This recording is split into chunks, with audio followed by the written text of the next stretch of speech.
बाद जेलेंस्की के counter attack की। जेलेंस्की ने इस हमले की तारीख तय कर ली है, लेकिन अब उन्होंने कोड वर्ड में बात करने का ऑर्डर जारी कर दिया है ताकि पुतिन को इस काउंटर अटैक के बारे में जरा भी भनक ना लगे। हालांकि जेलेंस्की के एक वीडियो ने यूक्रेन का पूरा प्लान लीक कर दिया है।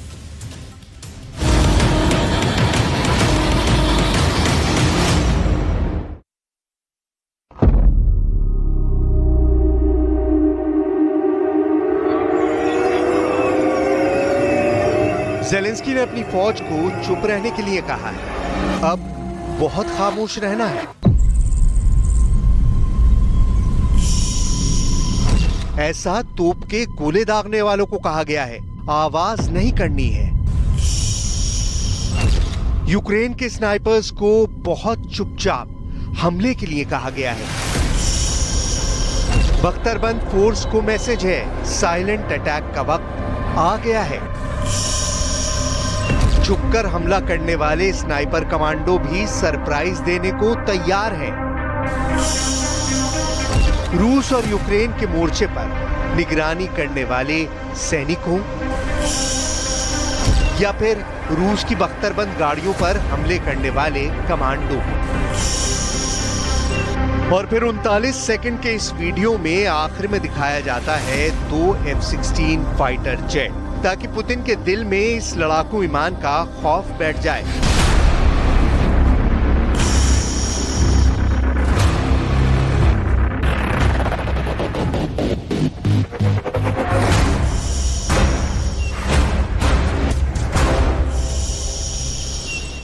В людях, вона в містах, вона у житті.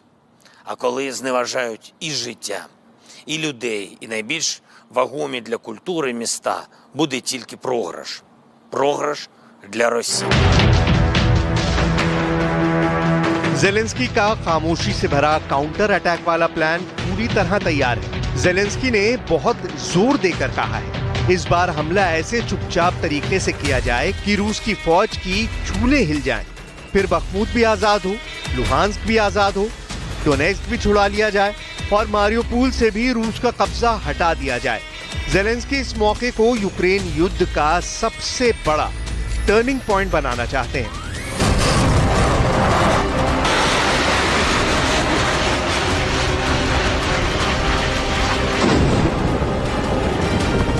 लेकिन ऐसा कैसे होगा? रूस इस युद्ध में बहुत आगे बढ़ चुका है। यूक्रेन का पूर्वी हिस्सा करीब करीब पूरी तरह रूस के कब्जे में है और जेलेंस्की के पास इतनी ताकत नहीं कि वो वहां पुतिन की जड़ों को हिला सकें। लेकिन जेलेंस्की का हौसला 7वें आसमान पर है और इस बार उनका इरादा मॉस्को को पूरी तरह हिला देने का है, रूस की जड़ों को खोद देने का है।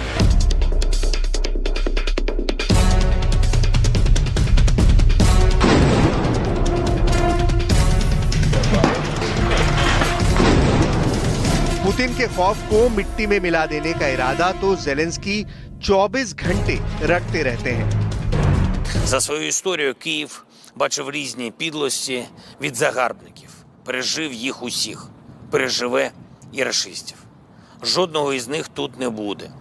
Київ та всі наші міста, вся наша Україна поставить крапку в історії московської деспотії, яка дуже довго і дуже різним народам несла поневолення.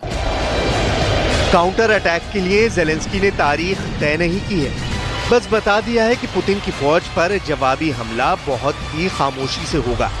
ऐसा हमला जिसका ऐलान जेलेंस्की नहीं बल्कि यूक्रेन की फौज के धमाके करेंगे। जेलेंस्की का आत्मविश्वास इस कदर बहुत बुलंदी पर है और इसकी कई वजह हैं।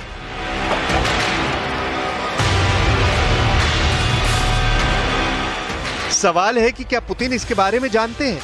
क्या पुतिन की फौज जेलेंस्की के काउंटर अटैक को रोक पाएगी? क्या जेलेंस्की खैरसान वाली कामयाबी दोहरा पाएंगे? और अगर ऐसा हुआ तो क्या पुतिन बखमूत के साथ मारियोपोल और मेलिटोपोल जैसे जीते हुए शहरों को खो देंगे?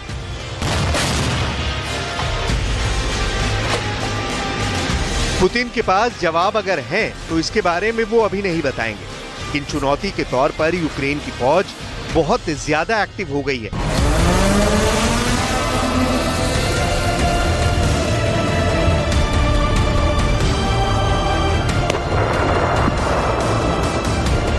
आप जेलेंस्की के डिप्टी डिफेंस मिनिस्टर हैना की बात को समझिए, आपको जेलेंस्की के इरादे पता चल जाएंगे।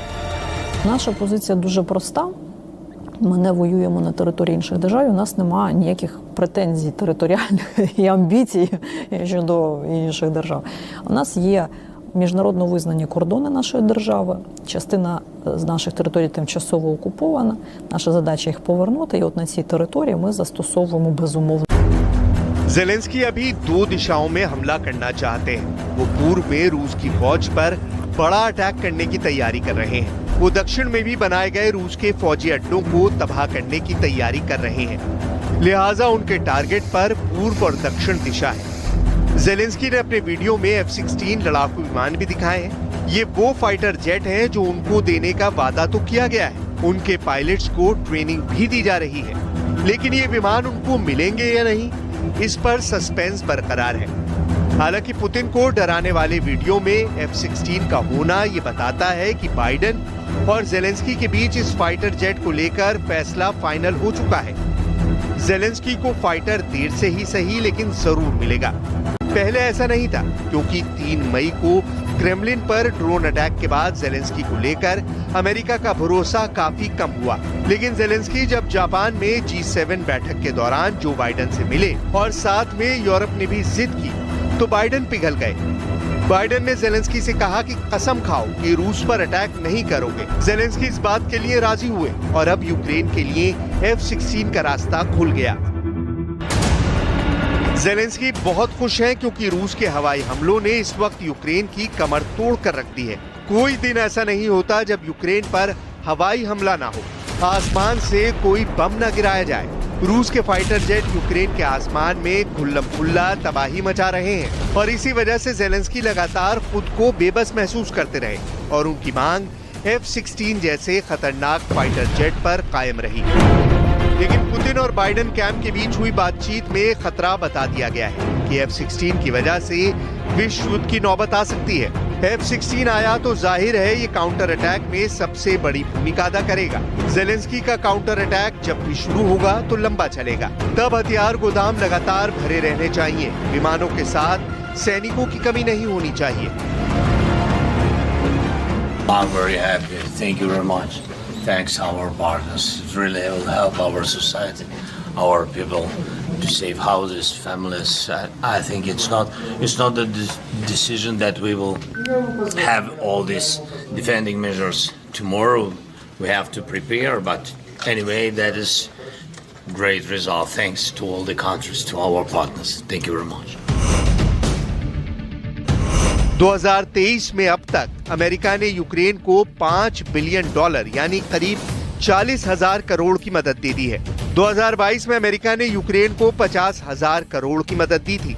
कुल मिलाकर अमेरिका की फंडिंग से जेलेंस्की पर इस वक्त डॉलर की बारिश हो रही है और दौलत की ये बरसात पूरी दुनिया देख रही है।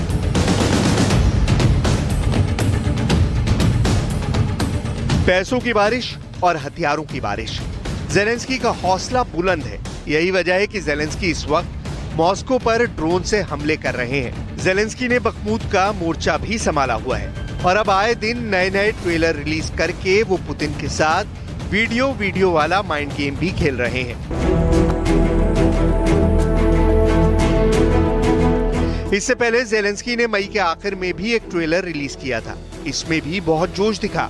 जेलेंस्की की फौज ने इस वीडियो में भी रूस को खत्म करने की कसम खाई। इस 1 मिनट के वीडियो में जेलेंस्की ने अमेरिका से मिली M777 तोप से लेकर हाइमार्स के रॉकेट हमले दिखाए।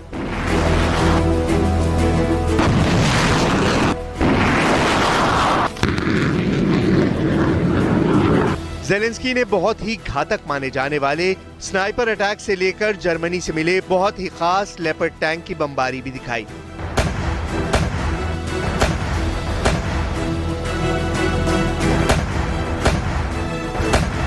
इस वीडियो में जेलेंस्की का कमांडर तो हूबहू कादिरफ की तरह नजर आया। सवाल उठा कि क्या ये जेलेंस्की का कादिरफ है? इस कमांडर का नाम, इसकी पहचान, सब कुछ गुप्त रखा गया है। जेलेंस्की का ये कमांडर हथियारों की ताकत दिखाकर यूक्रेन के नौजवानों को बता रहा है कि देश की फौज को उनकी जरूरत क्यों है। जेलेंस्की का ये कमांडर कैसे जोश दिला रहा है, बहुत गौर से देखिए। Господь, Отець наш Небесний, благословіть. Благословіть! Я йду знищувати! Ворогів землі рідної! Вбив своїх братів! Гвалтівників моїх посадок!